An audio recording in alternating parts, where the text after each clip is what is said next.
오늘 부활절 예배입니다. 우리 기독교의 가장 큰 명절이고 또 존립 기반입니다. 예수님의 부활, 만약에 1%라도 거짓이 있다면 기독교는 그대로 다 무너집니다. 많은 사람들이 예수님의 부활을 관심도 별로 없어요. 뭐 거짓이라고 달려들기라도 하면 좋은데 그러면 다 믿게 될 테니까. 그런데 관심이 없으면 사실 참 대책이 없죠. 예수님이 부활하셨을까? 그렇게 생각합니다. 예수님의 부활에 대해서 믿지 않는 근거가 크게 네 가지입니다. 분류로 따지면 첫 번째는 제자들이 예수님의 시신을 도적질 해가지고 딴 데다가 묻어두고 그리고 예수님 부활하셨다 이렇게 소문을 냈다는 것. 제자들의 예수님의 시신 도둑설입니다. 그게 예수님의 부활을 나름대로 합리화해 보려고 하는 시도 중에 하나고, 또 하나가 있다면 환상설입니다. 너무 사모하다 보니까, 예수님의 제자들이 예수님을 너무 사모하다 보니까 예수님이 이렇게 집단적으로 꿈에 이렇게 나타나셔서 내가 부활했다, 그래서 그 환상 중에서 예수님의 부활을 전파하게 됐다, 뭐 그런 설이 있고요. 또 하나가 기절설입니다. 예수님이 죽은 줄 알았더니 기절하신 거라 예수님이 무덤에서 깨어나셔서 그래서 부활했다고 하더라, 그런 설이 있고, 네 번째는 다 신화설입니다. 예수님 뭐 십자가 부활 다 이렇게 만들어낸 이야기, 다 신화일 뿐이지 사실에 근거한 게 아니라고 하는, 그게 네 가지로 예수님의 부활에 대해서 부인하는 설들이 있습니다. 그러나 기독교, 초기 기독교는 엄연한 역사적인 사실입니다.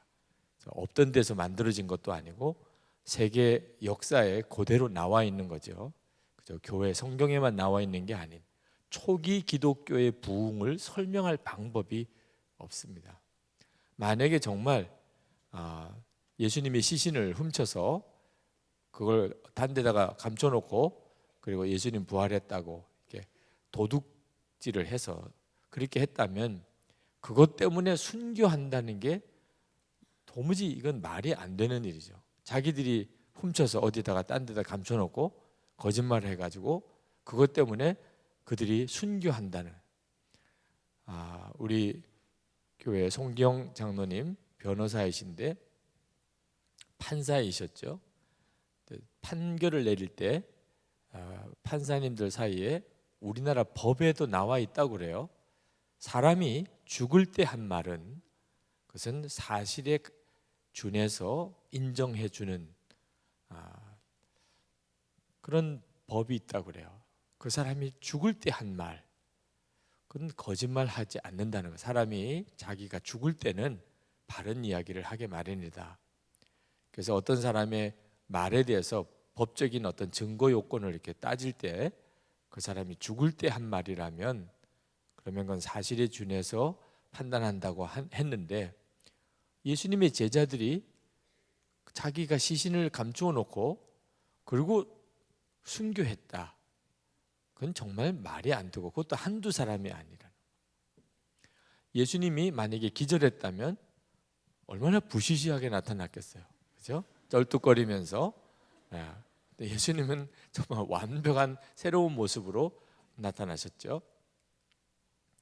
환상설이나 또는 뭐 신화설이라고 한다면 초기 기독교의 그 엄청난 부흥을 설명할 방법이 없고, 유대교 대단한 조직이죠.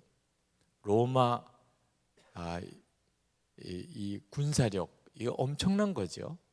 만약에 초기 기독교 부흥이 일어날 때 예수님의 시신을 증거로 내세울 수만 있었다면 그러면 기독교는 그것으로 무너졌다니까. 예수님의 부활 때문에 일어난 기독교의 부흥을 도무지 설명할 방법이 없어요.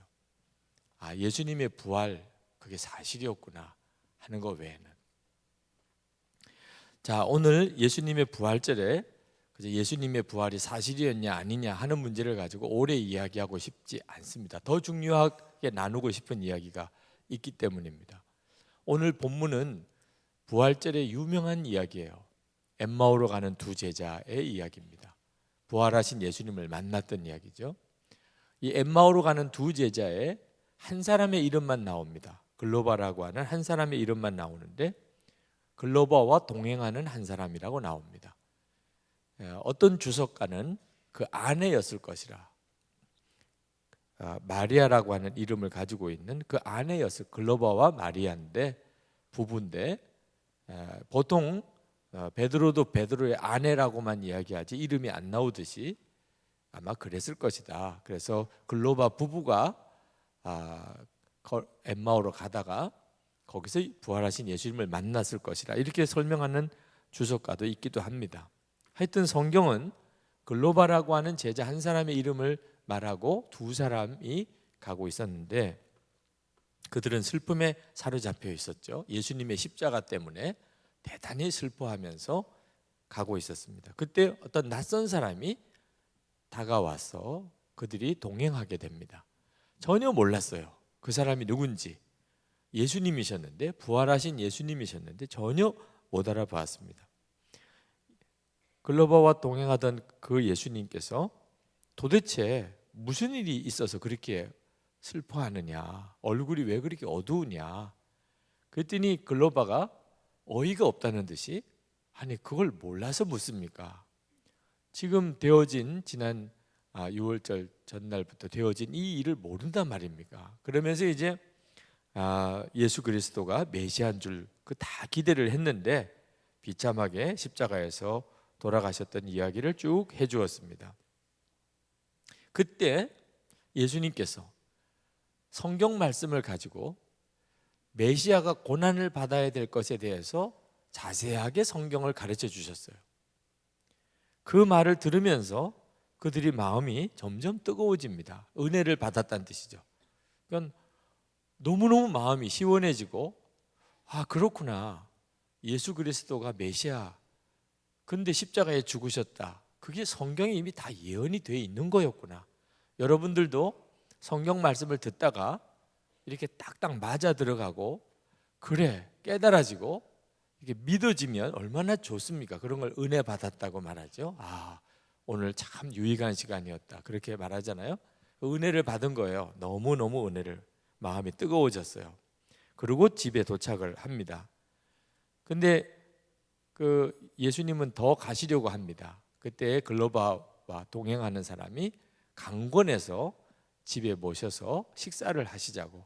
그래서 이제 식사를 대접을 하는데, 떡이죠. 그들의 식사는 그 떡을 예수님께서 떼어서 그 자리에서 그 글로바와 동행하는 사람에게 나누어 줄 때 비로소 눈이 확 열려서 예수님이시군요. 그렇게 떡을 떼어서 나눠주는 그 모습을 보면서 예수님이시군요. 그렇게 예수님, 부활하신 예수님을 만나게 되고 그 순간에 예수님은 사라지셨다. 그래서 이 두 사람이 불이 났게 다시 예루살렘으로 다시 가서 제자들에게 부활하신 예수님을 내가 만났다, 우리가 만났다고, 그 만났던 이야기를 쭉 해주었다고 하는 내용이 오늘 누가복음 24장 13절부터 35절까지 나오는 내용인데 그 중에 일부만 우리가 같이 읽었습니다. 자, 오늘 이 이야기 속에서 우리가 주목해 볼 만한 내용은 부활하신 예수님과 동행하면서도 전혀 예수님인 줄 몰랐던 바로 그 부분을 우리들에게도 적용해 볼 필요가 있다는 겁니다. 자, 예수님은 분명히 부활하셔서 우리와 함께 하신다고 약속을 하셨습니다. 우리와 함께 하십니다. 그런데 우리가 전혀 몰라볼 수가 있다는 사실. 글로바와 이 제자는 예수님을 실제로 만나본 사람입니다.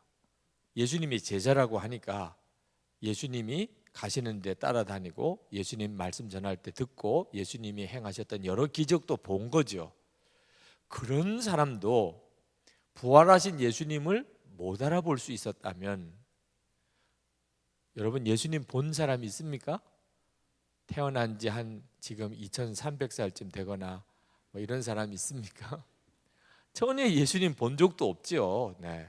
그런 우리들이니 예수님이 우리와 같이 계셔도 전혀 모를 수 있는 거죠. 제 하는 이야기를 오해하지 마세요. 그냥 비유로 이야기를 하자면, 여러분 오늘 전철에 타고 올 때 그 옆에 앉은 그 사람 생각해 보세요. 네, 그 앞에 앉은 사람 있잖아요. 네. 이럴 수 있다는 겁니다. 분명히 주님이 나와 같이 계셨는데 여러분 사는 옆집에 그 아저씨, 만날 때마다 인상이 좋아 보인 그분 말이며, 또는 가게 그 아줌마, 네. 이럴 수 있다는 거. 예를 들면, 그죠? 주님은 우리와 그렇게 같이 계시는데도 몰라볼 수 있다, 이렇게 해석할 수도 있는 거죠. 오늘 수많은 그리스도인들이 부활하신 주님이 우리와 같이 계시는데도 전혀 몰라보고 혼자서 영적으로 외로워하고 살 수 있다, 그 말입니다. 왜 그런가? 왜 부활하신 주님이 우리와 같이 계시는데도 나는 전혀 알아보지 못하는가? 말씀해 보면 하나님의 말씀을 더디 믿어서 그렇다고 성경은 이야기합니다. 왜 엠마오 가는 이 두 제자가 예수님과 동행하고도 예수님을 알아보지 못했나? 하나님의 말씀을 더디 믿었기 때문에. 하나님의 말씀을 믿지 않았다는 거예요. 들어도. 이미 이 두 제자는 예수님이 부활하셨다는 소식을 들은 후였어요. 그들이 그냥 예수님의 십자가만 본 게 아니고 그들이 예수님이 부활하셨다는 이야기를 이미 들은 상태입니다. 22절에 보면, 또한 우리 중에 어떤 여자들이 우리로 놀라게 하였으니 이는 그들이 새벽에 무덤에 갔다가 그의 시체는 보지 못하고 와서 그가 살아나셨다 하는 천사들의 나타남을 보았다 함이라. 예수님의 부활에 대한 소식을 이미 들은 상태고 그걸 예수님에게 전해주고 있는 거예요. 자기들이 그런 소문이 있다는 이야기를 들었다고. 그때 예수님께서 미련하고 선지자들의 말한 모든 것을 마음에 더디 믿는 자들이여 라고 책망하셨어요. 그러니까 이 글로바와 또 한 제자는 얼마든지 믿을 수 있도록 주님이 다 역사하신 거예요.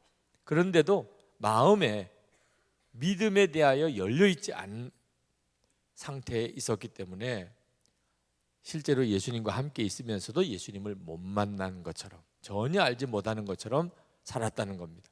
지금 여러분들이 예수님을 영접했고 예수님을 믿는데도 여러분이 혼자인 것처럼 느껴지신다면, 내게 예수님이 오셨다는 것은 그건 그냥 말씀일 뿐이고 내게는 전혀 경험이 안 되는, 만약에 그런 상태에 여러분이 있다면 한번 여러분도 점검해 보세요.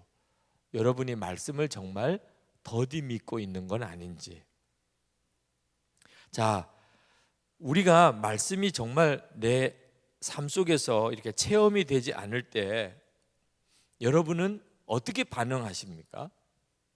자, TV를 켰는데 TV가 켜지지가 않아요. 그러면 여러분 어떻게 반응하세요?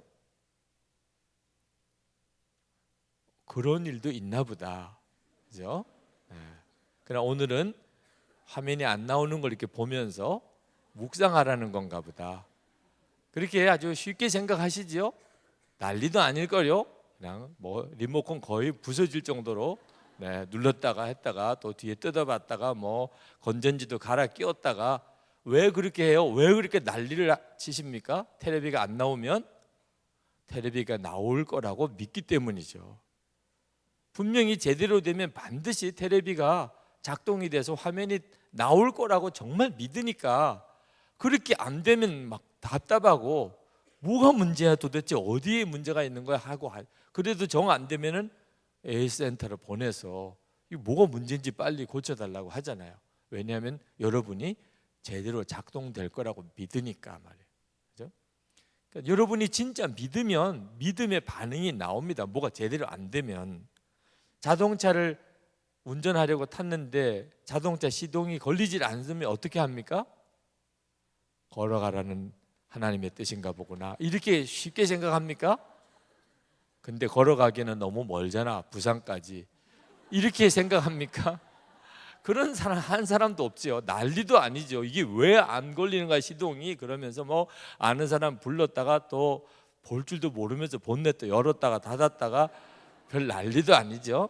그리고 A센터 또는 서비스 카를 불러다가 어떻든지 해서 제대로 작동이 되게 만들잖아요. 이유는 그게 시동이 걸리게 돼 있는 거니까.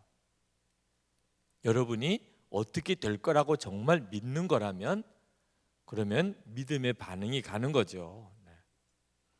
자, 그렇다면 오늘 주님이 주시는 말씀, 더디 믿는다. 너희들 하나님의 말씀을 더디 믿는다. 정말 그런가? 나는 TV를 켜보거나 자동차 시동을 켜거나 할 때는 반드시 될 줄로 믿고 하니까 어떻든지 되게 만들잖아요. 근데 자, 오늘 주님의 음성을 못 들었다. 주님의 음성을 못 들었어요. 그러면 어떻게 반응하십니까? 주님이 많이 피곤하신가 보구나. 오늘은 말씀하기 싫어하시는 모양이구나. 우리는 주님의 음성을 못 들은 것에 대해서 아무런 답답함이 없어요. 들었다면 난리야. 들었다면 오히려. 만약에 여러분이 오늘 아침에 주님이 만약에 여러분에게 어떻게 말씀을 하셨다고 합시다.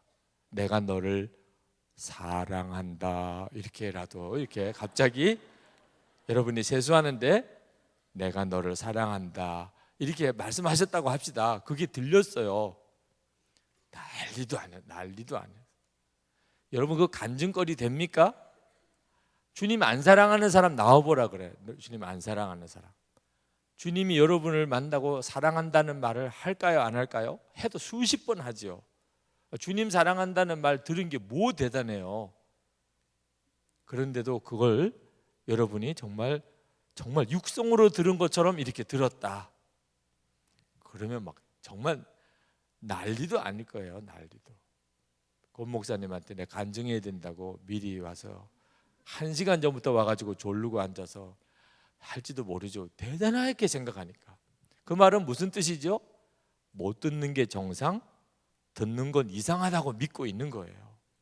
주님의 음성을 듣는다고 분명히 요한복음 10장 17절에 내 양은 내 음성을 듣는다고 그랬잖아요. 그런데 우리는 하나님의 말씀을 정말 더디 믿어요. 듣는 거는 이상하다니까 안 듣고 사는 게 더 정상이고. 그러니까 주님의 음성을 오늘 아침에 못 들었고 어제 밤에 못 들었고 교회 와서도 못 들은 사람은 편안하잖아요.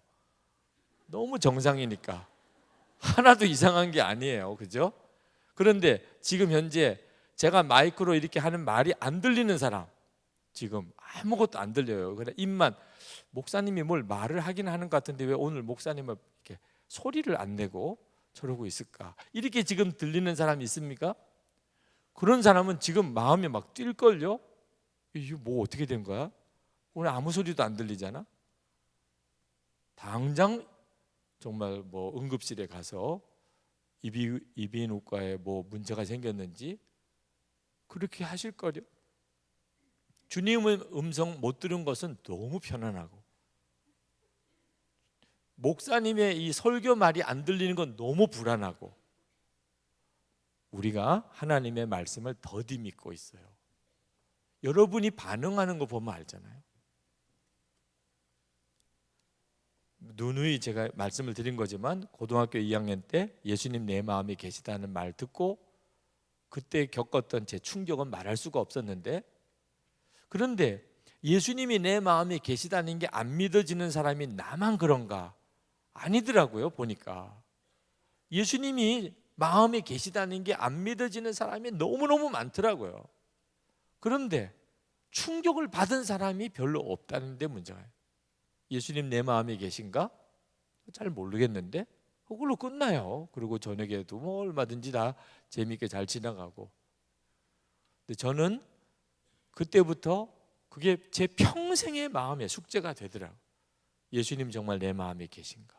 말씀이 그렇다는데 왜 나는 모르지? 내 마음에 계시면 어떻게 계신 거야? 도대체 예수님의 마음에 계시다는 게 뭐지? 그게 사실인가? 하나님의 말씀을 더디 믿으면 말씀대로 되지 않는 게 정상이고 아무 문제가 안 됩니다. 하나님의 말씀을 진짜 믿으면 하나님의 말씀대로 되지 않으면 너무너무 이상한 거예요. 답답한 거예요. 여러분 휴대폰이 제대로 작동이 안 되면 답답하듯이, 그죠? TV를 켰는데 켜지지 않으면 너무너무 답답.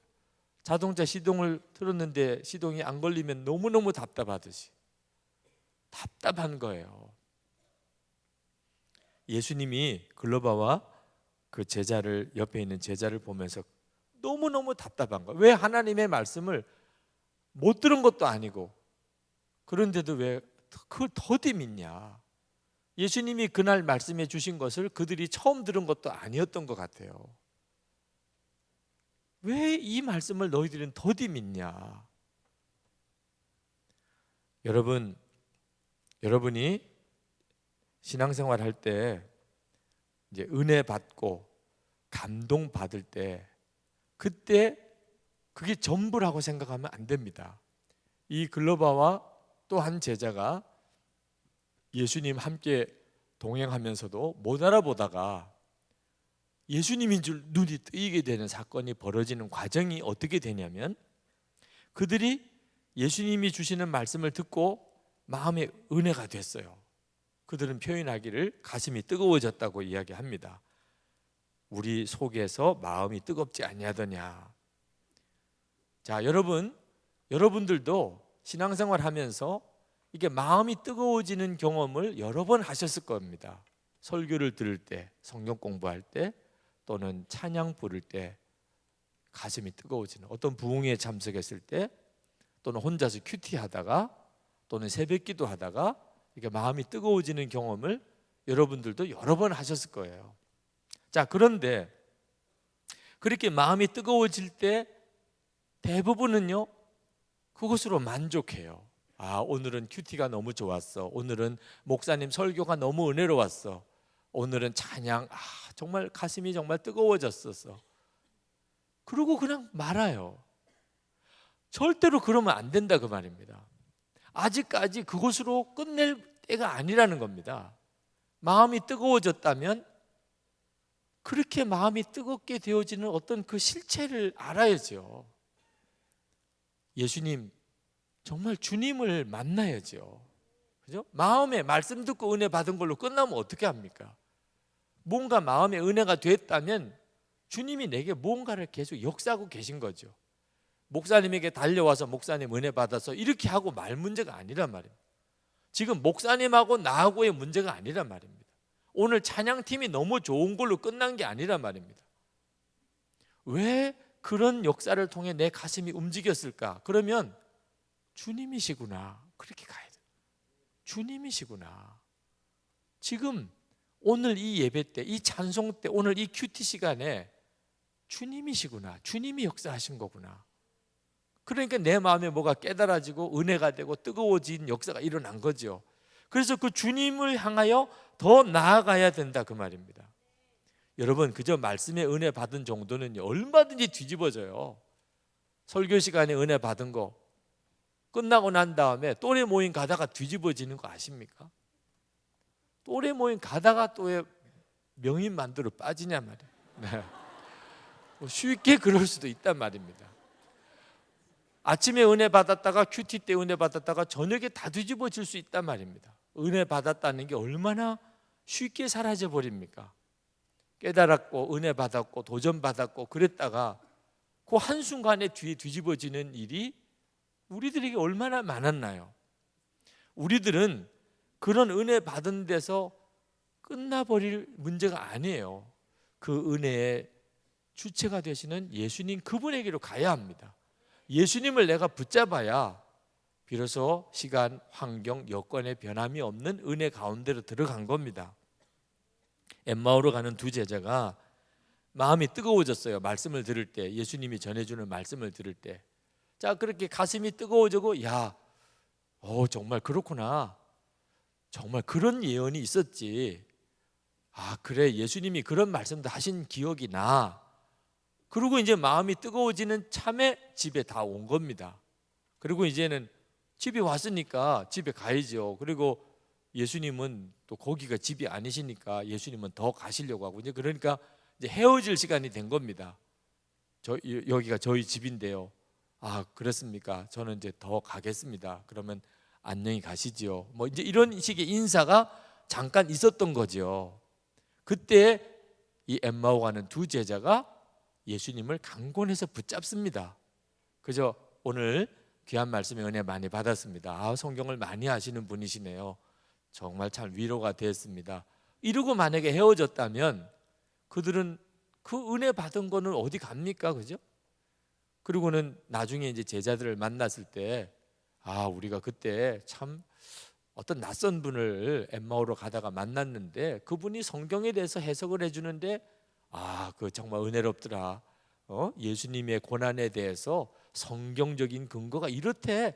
생각해 보니까 그런 것 같아. 아, 참 귀한 분을 만났었어. 이렇게 끝났을 거예요. 그런데 엠마오로 가는 두 제자가 예수님을 붙잡습니다. 아니, 식사하고 가시죠. 더 좀 저희들과 이야기를 좀 나눠주시면 좋겠습니다. 여기서 이렇게 헤어지기에는 저희들 도무지 용납이 안 됩니다. 여기서 끝날 수가 없어요. 얼른 들어가시죠. 그래서 이제 예수님을 강권하여 집으로 모시고 들어갑니다. 들어가서 그리고 이제 식사를 차려서 대접을 하지요. 그리고 예수님께서 그 자리에서 떡을 들어 떼어 주시는데 눈이 열린 겁니다. 하나님이 우리에게 은혜 주실 때, 그때 여러분이 주님이 여러분을 정말 만나 주시려고 하시는 때라는 사실을 알아야 합니다. 그저 말씀 듣고 은혜 받고 큐티하고 은혜 받은 정도에서 끝나버리지 마시고, 그런 정도쯤으로 항상 넘어가 버리니까 우리 주님께서 여러분의 눈을 온전히 여실 수가 없는 겁니다. 은혜가 되셨다면 이제는 주님을 만날 상황이 벌어진 거죠. 예수님이 여러분에게 이미 역사하시는 것을 여러분이 경험하게 된 겁니다. 주님이신 거예요. 주님이 어떤 형태로 여러분을 만나 주실지 모르지만 이미 주의 역사가 시작이 된 겁니다. 목사님의 설교, 큐티, 본문 때문에 받은 은혜가 아닙니다. 주님이신 거죠. 그때. 오늘 여러분이 정말 주님을 만나고자 하는 열망을 마음에 가지고 있다면 주님은 여러분과 만나고 싶어 하세요. 그건 주님이 더 원하시는 거니까.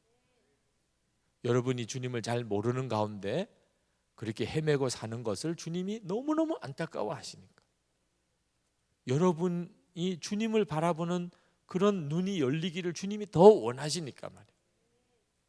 오늘 교회 오는 길에 여러분 주변에 스쳐 지나간 사람 많을 겁니다. 그죠? 아마 거의 기억도 안 날 거예요.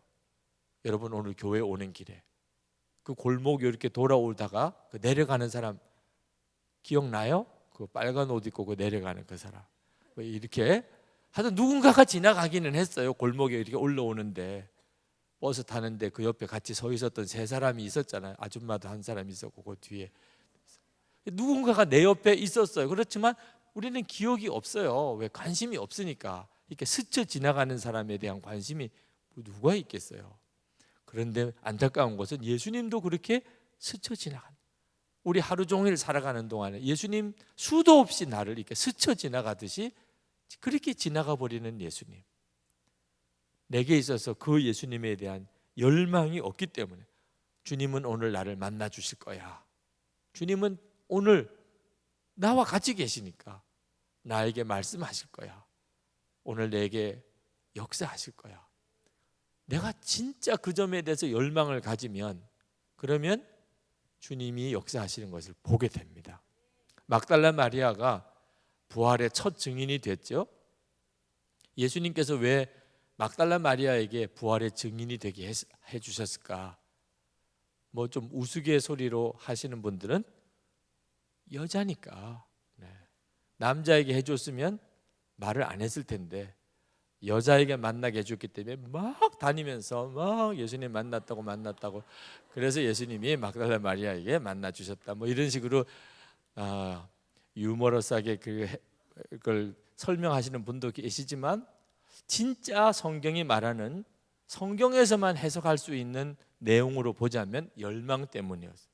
자, 막달라 마리아가 예수님의 무덤에 향품을 가지고 갔지요. 그런데 무덤이 비어 있었습니다. 막달라 마리아 기절초풍하는 줄 알아요.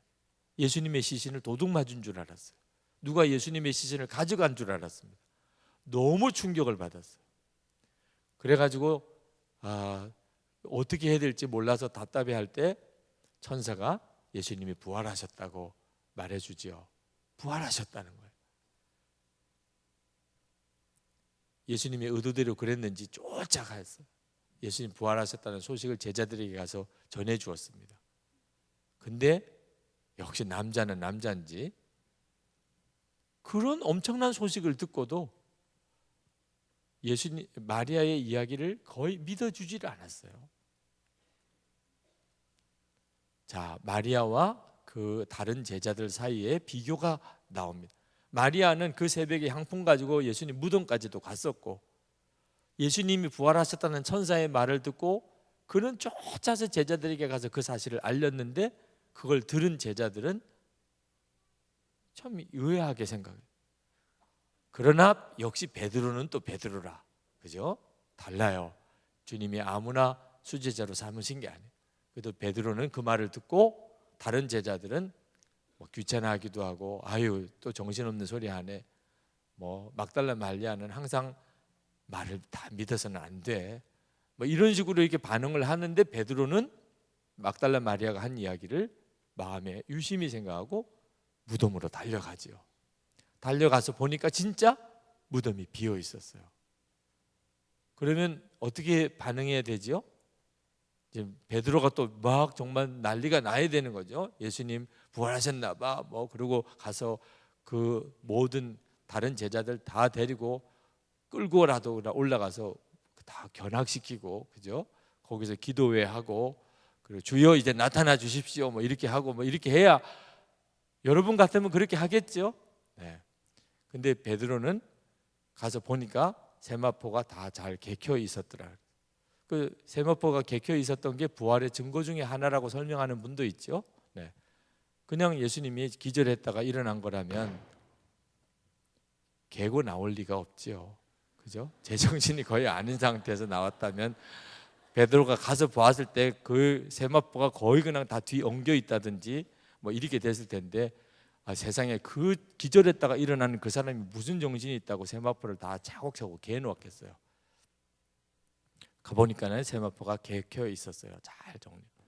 그 정도쯤 보았다면 이건 예수님 부활하셨구나. 저 효과음이 나오고 있는지 모르겠어요.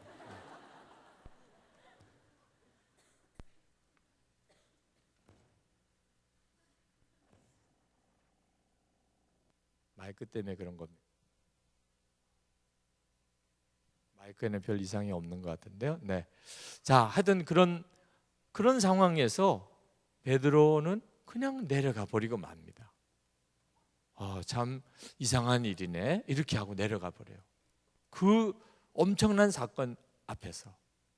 근데 마리아는 어떻게 했는지 아십니까? 울었어요. 마리아는 베드로가 그렇게 내려가고 난 다음에 거기서 무덤 앞에서 웁니다. 도대체 주님의 이 시신이 어디 갔는지, 아직 예수님을 만나보지는 못했어요. 그때 예수님이 마리아에게 나타나십니다. 마리아야 라고 부르세요. 처음에는 동산직인 줄 알았지만 마리아라고 부를 때 예수님이시구나 알아듣고 이제 주님을 만나는 첫 증인이 됩니다. 자, 보세요. 마리아가 가지고 있었던 무엇이 도대체 부활하신 예수님을 만나게 했나요? 다른 제자들하고 비교하고 있습니다. 그 본문에서 도대체 무엇이 마리아로 하여금 부활의 첫 증인이 되게 만들었나요? 열망이죠. 예수님을 향한 열망. 여러분들도 실제로 여러분 안에 역사하시는 주님을 다 경험하고 계실 거예요. 오늘 부활절 예배 너 가라, 그런 마음이 여러분 안에 있었다면 주님이 가라고 말씀하신 거죠. 오늘 교회 가야지, 오늘이 부활절인데 주님이 말씀하신 거죠. 근데 여러분이 그런 마음의 움직임을 느끼고도 오늘 이 자리에 앉으신 분들은 정말 특별한 분들이에요. 전혀 이런 마음 안 드는 사람이 대부분이잖아요. 근데 그 마음 안에 일어나고 있는 예배에 대한 부름, 그죠? 주님의 은혜에 대한 사모함, 여러분의 마음에 계속해서 일어나는 주님에 대한 여러 가지 질문들, 갈급함이 도대체 어디서부터 온 것일까요? 주님이신 거죠. 그때 여러분이 주님, 제게 이런 마음을 주십니까? 주님, 제게 지금 이렇게 역사하시는 것입니까? 저는 주님을 알고 싶습니다. 은혜 받으신 것에서 끝나면 안 됩니다. 감동받은 것에서 끝나면 안 돼요. 그런 게 만약에 여러분에게 온다면 결국은 여러분의 마음이에요. 여러분의 마음이 주님을 향하여 있다면 이 엠마오로 가는 두 제자처럼 결국은 눈이 열려서 주님이시구나. 그동안에 내게 되어진 이 모든 일들이 주님이 말씀하신 거였구나. 주님의 역사였구나. 주님이 나와 같이 계셨던 것이었구나. 내가 몰라서 그랬지 주님은 나와 같이 계셨구나. 알게 된단 말이에요. 여러분의 마음이 정말 주님을 갈망합니까? 오늘 이 시간에 여러분이 그 점을 스스로 잘 점검하시기 바랍니다. 전도서 기자가 청년들에게 전도서 12장 1절에서 5절에 보면 이렇게 말합니다. 너는 청년의 때에 너의 창조주를 기억하라.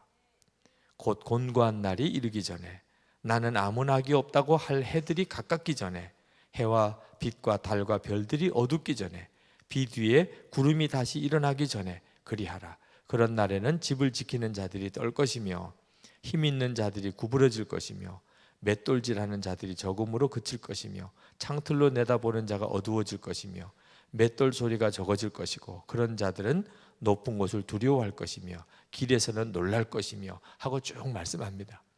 자, 전도자가 말하는 것은 요 뒤에 나오는 이 비유들은 전부 다 사람이 늙을 때 하는 이야기예요. 맷돌질하는 자들이 적다. 이빨 다 빠졌다 그러면 창틀로 내다보는 자가 어두워진다. 눈이 어두워진다는 것. 사람이 나이가 들면 보는 것도 듣는 것도 또 치아도 허리도 다 구부러지고 다리도 흔들거리고 이렇게 늙을 때가 온다는 겁니다. 여러분은 안 그럴 것 같습니까? 벌써 그런 증세가 나타납니까? 그건 잘 못 먹어서 그런 거고, 네. 하여튼 여러분 나이 들어서 정말 그런 때가 온단 말입니다. 그래서 전도자가 청년의 때에 너희 창조주를 기억하라. 하나님 기억하라. 함부로 살지 말라는 겁니다. 그렇게 도전하는 이유, 하나님이 여러분에게 지금 여러분의 삶에 말할 수 없는 기쁨을 주실 수 있기 때문이에요. 주시고 싶어 하기 때문입니다. 청년의 때 그걸 놓치지 말라는 겁니다. 평생 자기 소원이나 자기 꿈이나 자기 욕심이나 자기 만족을 위해서 살다가 금방 다 허무해지는 때를 만나게 된다는 것. 청년의 때에 하나님을 기억하는 것. 여러분의 마음에 지금 뭐가 가장 중요하지요? 돈인가요? 또는 취직인가요? 결혼인가요? 하나님이십니다. 부활의 예수님이세요. 그 점에 대해서 여러분이 분명하셔야 됩니다. 그렇지 않으면 여러분은 여러분의 인생을 정말 후회하게 됩니다. 젊을 때 그 가장 내게 있어서 가장 좋았던 때 나는 완전히 엉뚱한 걸 붙잡았구나. 오늘 새벽에 혹시 나온 청년들이 있는지 모르겠는데 우리 하늘꿈학교에 자매 하나가 간증을 하고는 기도 제목을 쭉 이야기하는 중에 이 남한에 있는 청년들이 술 취함과 그리고 방탕한 문화에서 벗어나게 해달라고 기도해달라고 그런 부탁을 했어요. 북한에 살다가 탈북해서 남한에 와 보니까 남한에 있는 청년들이 사는 게 기가 막힌 거예요. 북한에 살다가 남한에 와 보니까 지금 남한에 있는 청년들이 술 마시고 방탕한 가운데 사는 것은 죄라는, 이건 정신 못 차려도 한참 정신 못 차려, 완전히 지금 때를 분별 못하고 무슨 축복을 받고 있는지도 모르고 그 탈북한 청소년의 눈에 보기에 남한에 있는 청년들이 이게 지금 무슨 정신으로 이렇게 사는지를 모르겠다. 그래서 그걸 정말 돌이키게 해달라는 기도 부탁을 했어요. 북한에서만 살아봐도 지금 내가 사는 이 형편이 전혀 다르게 보입니다. 불평할 거 아닌데도 불평하고, 감사할 거 깨닫지도 못하고, 하나님이 주신 축복이 뭔지 전혀 깨닫지 못하고, 완전히 엉뚱한데 정신 다 팔고, 너무나 좋은 시간 다 버리고. 여러분, 북한만 가서 살아보아도 이렇게 달리 보인다면 주님을 아는 것은 말할 수가 없는 거죠. 부활과 하나님의 나라를 여러분이 정말 보고 나면, 그러면 지금 여러분의 처지는 완전히 다르게 보입니다. 하루라도 빨리 주님을 만나야 돼요. 빌리 그레이엄 목사님이 소년 시절에는 야구 선수가 되는 게 꿈이었답니다. 메이저리그 스타디움에서 타자로 타석에 들어서서 말루 홈런을 날리고, 그리고 우리 같은 박수 소리를 들으면서 그 야구장을 도는 그런 환상을 가지고 있었대요. 그런데 예수님 만나고 회개하고 예수님께 자신의 삶을 다 헌신하면서 그 꿈을 다 버렸습니다.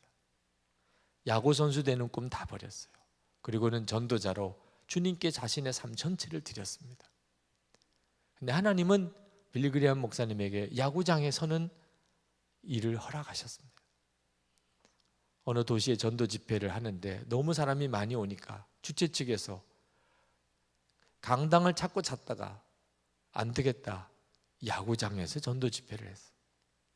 빌리 그레이엄 목사님이 야구장에서 그 야구장에 가득 모여있는 사람들을 향하여 선을 때, 어릴 때 소년 때 자기가 가졌던 꿈, 이 야구장에서 방망이를 들고 타석에 들어서던 그리던 그 꿈이 이렇게 하나님이 나에게 응답하시는 것이구나 깨달았다고 그랬어요. 그러나 말로 홈런 친 것보다 더 감격스럽더래요. 그거야 말로 홈런 친 거야 뭐 스타디움 안 정도에서나 끝나죠. 생명의 복음을 들고 영혼을 살리는 메시지를 전 세계에 전하는 사람이 되었다는 걸 생각하니까 예수님께 내 인생을 완전히 십자가에 못 박아드리고 예수님 그분으로 내 인생에 주님 삼은 것이 이게 얼마나 놀라운 축복이었나 하는 간증을 그분이 하셨어요. 여러분, 아직도 예수님 그분을 만나는 것이 시원치 않게 여겨지십니까? 여러분의 인생에 뭐 한 5번째, 6번째 관심사입니까? 첫 번째 관심사로 삼으세요. 오늘 부활절 예배, 여러분의 인생의 첫 번째 관심사는 여러분과 함께 계시는 예수님을 아는 것입니다. 오늘 본 예배 때 빌리 그레이엄 목사님이 93세에 쓰신 책 새로운 도전, 리어링 홈, 본향을 가까이라고 그렇게 해석이 되나요? 93세에 쓰신 책이에요. 근데 그분이 93세에 왜 책을 썼을까요? 나이 들어서 노인이 되어 보니까 93세가 되어 보니까 파킨슨씨 병을 앓으면서 이렇게 늙어 보니까 이거 늙을 때 준비를 해야 되더라는 거예요. 실제로 너무 괴롭더라는 거예요. 너무 힘들더라는 거예요. 그분이 쓴 책에 보면은 끔찍한 노년이라는 표현을 썼습니다. 정말 끔찍하다는, 하나님께 기도한대요. 빨리 나 데려가라고. 그것은 뭐 하나님 앞에 가서 상 받을 게 많겠기 때문이 아니고 당신이 지금 앓고 있는 병, 이것에서부터 좀 빨리 벗어나고 싶고, 그리고 먼저 세상 떠난 아내를 빨리 가서 좀 만나고 싶고, 혼자서 나이 늙어서 산다는 것 자체가 너무너무 힘들더라고요. 그런데 그분이 그러면서, 그러나 하나님의 계획은 나이 들어서 끔찍하게 고통당하면서 지내는 것이 하나님의 계획은 아니다. 하나님은 절대로 그런 계획을 가지고 우리를 나이 늙게 하는 하나님이 아니다. 그러면서 하나님의 위대한 삶을 살았던 나이 많았던 성도들을 쭉 열거하고 있습니다. 하나님은 놀라운 계획을 가지고 우리의 인생 전체를 계획하고 계시다. 그러면서 아주 중요한 이야기를 합니다. 노후 대책에 대해서. 여러분들도 한번 읽어보시면 좋겠어요.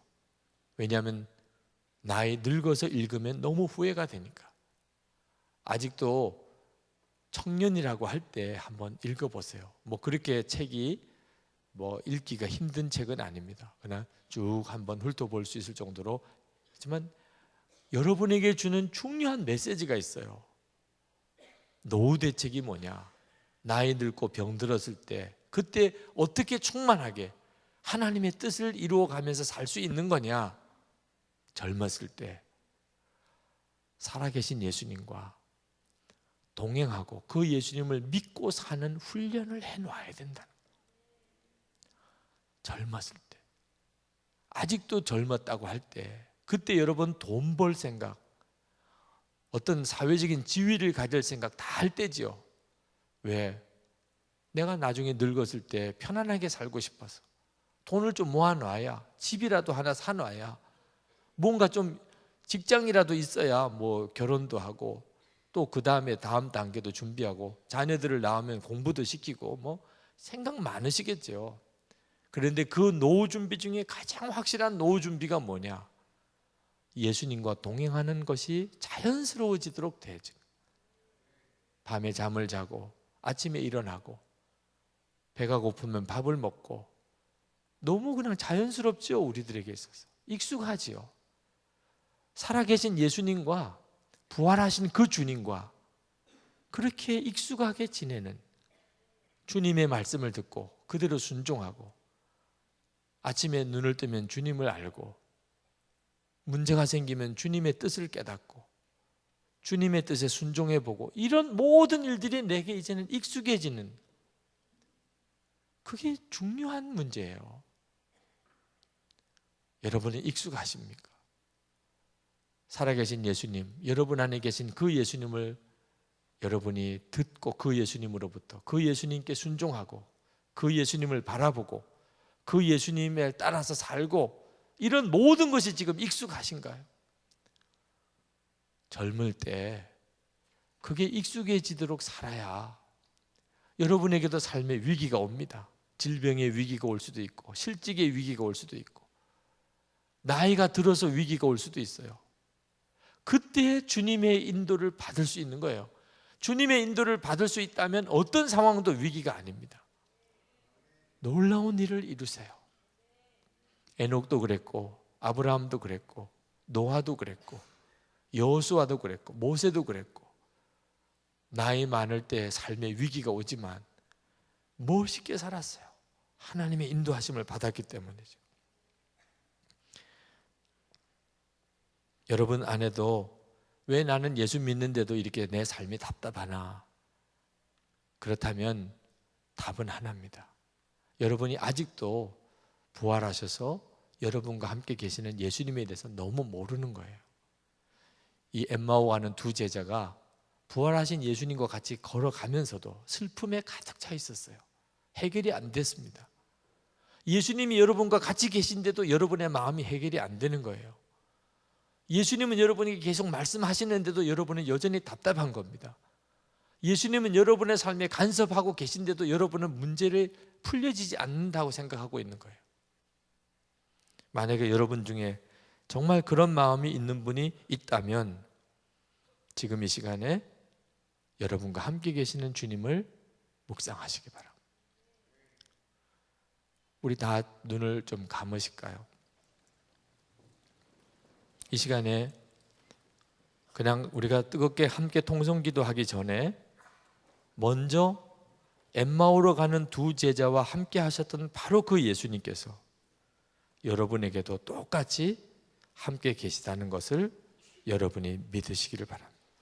지금 여러분 안에 슬픔이 있나요? 답답함이 있나요? 무언가 예수님에 대해서 실망하고 있는 것이 있나요? 두려운 것이 있나요? 엠마오로 가는 두 제자도 그랬습니다. 예수님은 바로 옆에 계신데도 그들은 두려워하고 불안해하고 실망하고 좌절하고 있었습니다. 이 시간 예수님이 지금 여러분에게 엠마오로 가던 제자 옆에 계신 것처럼 여러분에게 계시다는 것을 믿음으로 받아들이세요. 여러분이 이제 기도할 때 이렇게 기도하세요. 주 예수님, 저는 놀라운 복음을 들었습니다.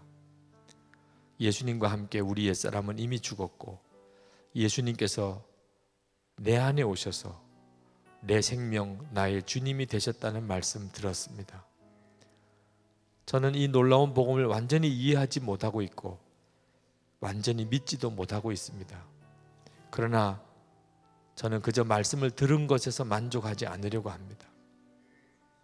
저는 엠마오로 가는 두 제자가 결국은 예수님을 만난 것처럼 저 주님 만날 때까지 절대 포기할 수 없습니다.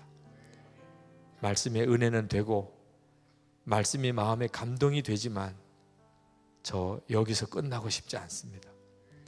말씀하시는 분, 여기까지 인도하신 주님 그냥 가시도록 내버려 두지 않겠습니다.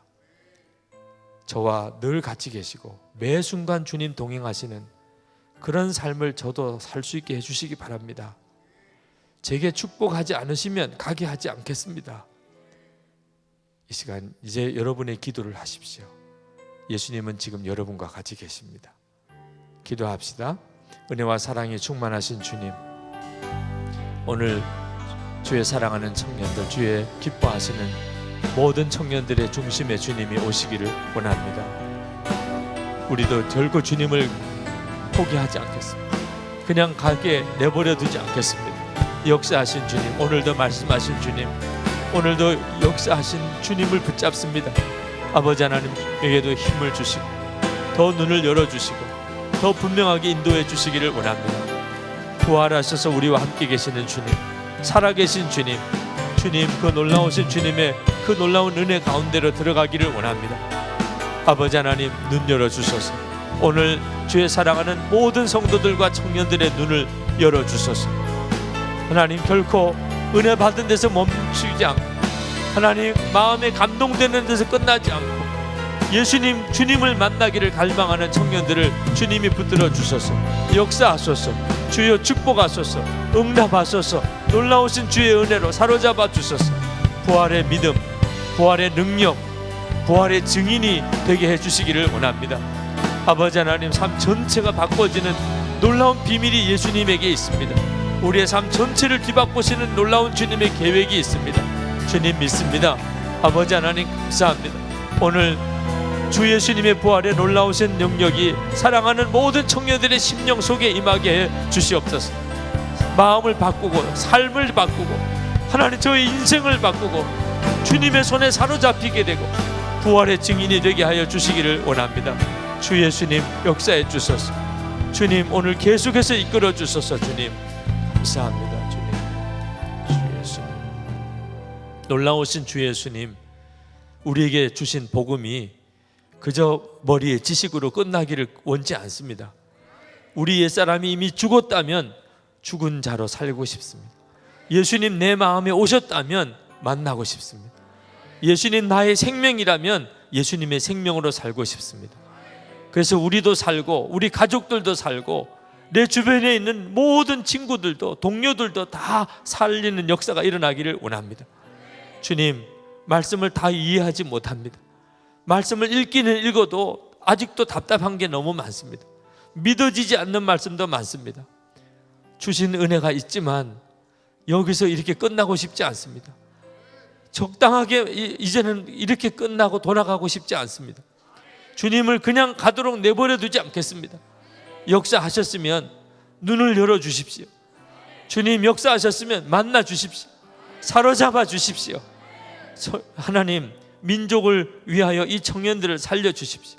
청년의 때에 하나님, 여호와 하나님을 기억하고 주님과 만나고 그리고 훈련되게 해주시기 원합니다. 자연스럽게 주님과 사는 것이 너무나 자연스럽게, 주의 말씀을 듣는 게 너무 자연스럽게, 주님과 동행하는 것이 아주 익숙한 삶이 되게 만들어 주시기를 원합니다. 그래서 이 청년들이 정부나 또는 기업이나 학교나 또는 문화계, 연예계 어떤 분야에서든 저들이 지도자가 될 때 역사를 바꿔내게 해주시기 원합니다. 예수님을 따라 역사를 바꾸는 인생이 되게 해주시기 원합니다. 저들이 만나 가정을 꾸릴 때 그 가정에 하나님의 역사가 일어나게 해주시기 원합니다. 주 예수님 축복합니다. 오늘 부활절에 부활하셔서 우리와 함께 계시는 예수님, 그 예수님을 바라보는 눈을 다 열어주시옵소서. 우리의 마음의 중심의 갈망이 오늘 응답이 되고, 오늘 밤에 정말 주님이 함께 하시는 그 감격 속에 잠자리에 들 수 있게 해주시옵소서. 내일 아침에 일어날 때도 변함없이 주님과 동행하는 놀라운 삶을 살게 하옵소서. 예수 그리스도 이름으로 간절히 기도합나이다. 아멘.